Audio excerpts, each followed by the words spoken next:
Hey, it's Tucker Carlson. There's never been a candidate for president the media hated more than Robert F. Kennedy Jr. You thought that title belonged to Donald Trump. Of course it must. But go check the coverage. Trump got a gentle scalp massage by comparison when he announced. When Trump rolled out his presidential campaign in 2015, the New York Times waited until the 17th paragraph of the story to attack him. But as well known as he is, the paper said at the time, Trump is also widely disliked. And then they cited a poll to back it up. That was the attack on Trump. 8 years later, the Times attacked Bobby Kennedy in the very first sentence of the story. Quote, Robert F. Kennedy Jr., the paper declared, announced a presidential campaign on Wednesday built on relitigating COVID-19 shutdowns and shaking Americans' faith in science. Shaking Americans' faith in science. Imagine if you were an ordinary New York Times subscriber reading that over coffee in your pre-war rent-controlled duplex on Columbus Avenue. You'd think Bobby Kennedy just declared war on the Enlightenment. My fellow Americans, I have come to shake your faith in science. Join me as I drag our nation back to the medieval period. You'd be appalled. CBS News viewers likely were appalled. In its coverage of Kennedy's announcement, CBS denounced the candidate's views as, quote, misleading and dangerous. The LA Times called him a threat to democracy. At the offices of National Public Radio in Washington, a full-blown Category 5 hysteria typhoon broke out. NPR devoted an entire segment to savaging Kennedy, not just as a candidate, but as a human being.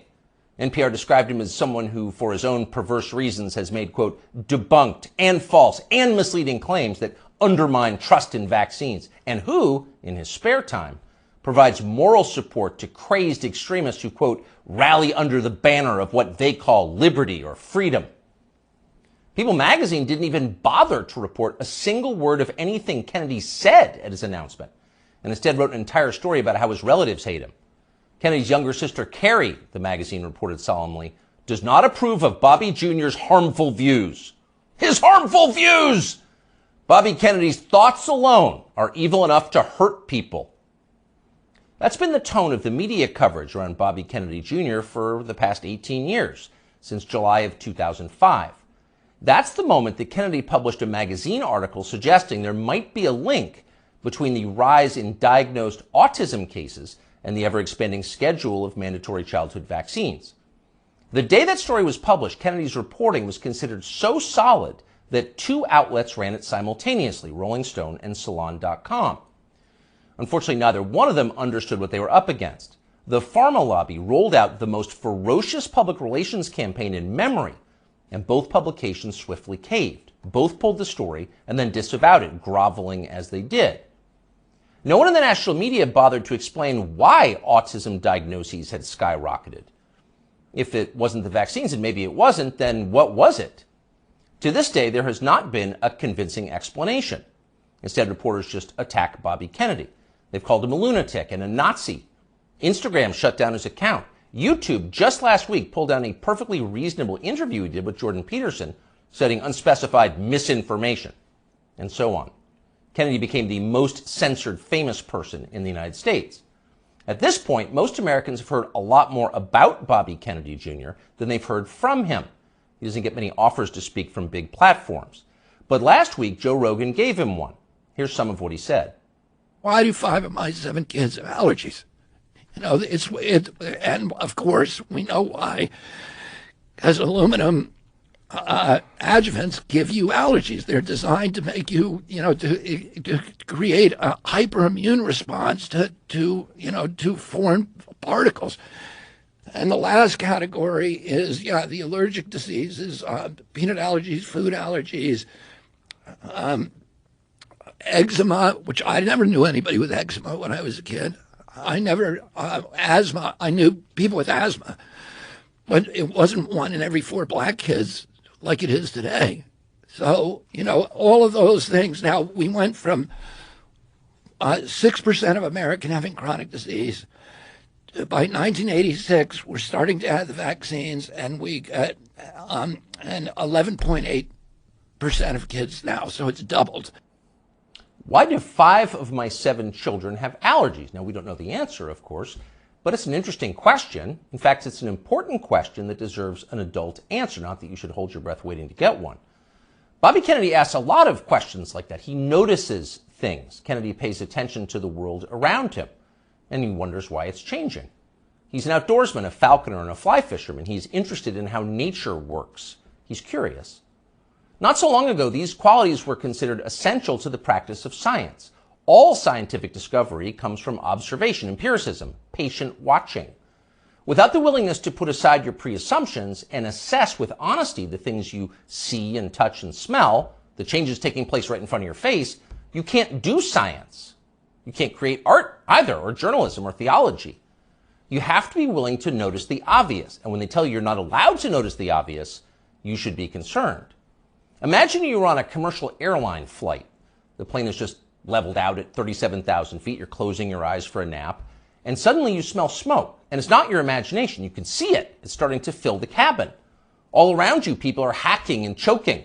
The guy in the next seat has a napkin pressed against his mouth, and he's mumbling what sounds like Psalm 23. Yea, though I walk through the valley of the shadow of death.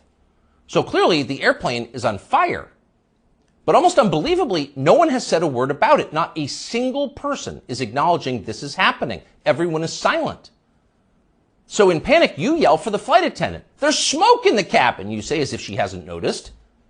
But she stares at you with hard eyes. Shut up, racist, she replies. That's a dangerous Russian conspiracy theory. Stop spreading misinformation or I'll call TSA and have you arrested when we land. That sounds like a fever dream, but it's also pretty close to the experience of living in the United States at the moment.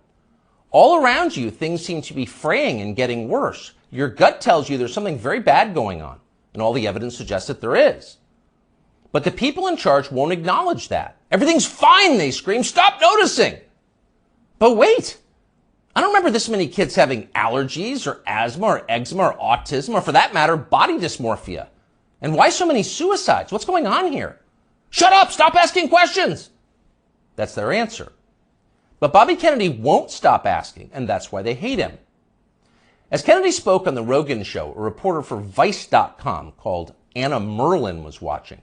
Merlin was so enraged by what she saw that she dashed off an article attacking Joe Rogan's employer for allowing the conversation to take place. Spotify has stopped even sort of trying to stem Joe Rogan's vaccine misinformation, read the headline. The piece never even described much of what Bobby Kennedy had actually said. Merlin dismissed the entire interview as, quote, a detailed survey of Kennedy's most dangerously incorrect views, a far too extensive list to outline in full. In other words, we here at Vice don't have time to describe all of Bobby Kennedy's lies, but trust us, they were lies. Then Merlin called Spotify to see if she could get the episode censored. Much to her profound frustration, Spotify refused to censor the episode and kept the interview on its website. So she spent the next several days ranting about all of this on Twitter. People were listening to the wrong things, and Anna Merlin was mad about it. So was Peter Hotez. Hotez is a pediatrician from Texas who became moderately famous on MSNBC during the COVID lockdowns as a Biden shill and a vaccine promoter. Hotez read Anna Merlin's piece and then huffily retweeted it. Effectively, why is Bobby Kennedy allowed to talk in public? And that gave Joe Rogan an idea. Why not have Peter Hotez debate Bobby Kennedy on his show? You claim he's wrong. Why don't you explain why he's wrong? That seemed fair. But Hotez wouldn't bite. So Rogan offered to give $100,000 to Hotez's favorite charity if he agreed to come on.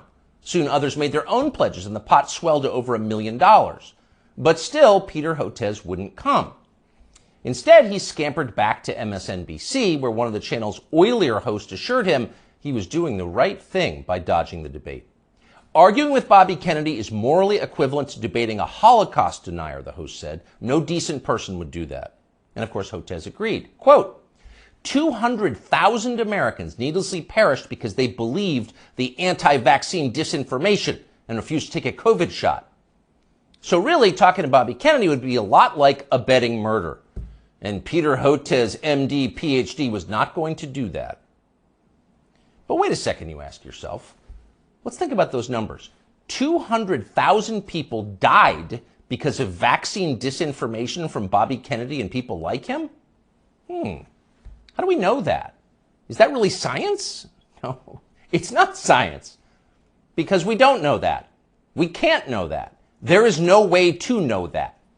Peter Hotez's claim is a political attack posing as science, and he specializes in those. Here he is on television during the so-called pandemic.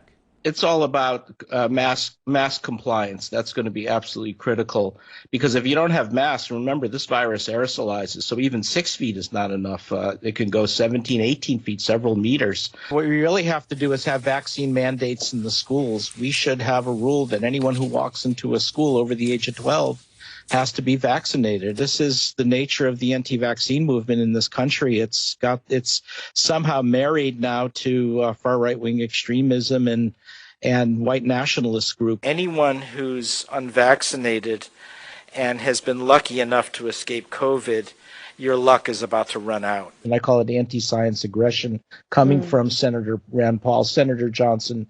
Members of the House of Representatives, in addition to those two senators, are killers.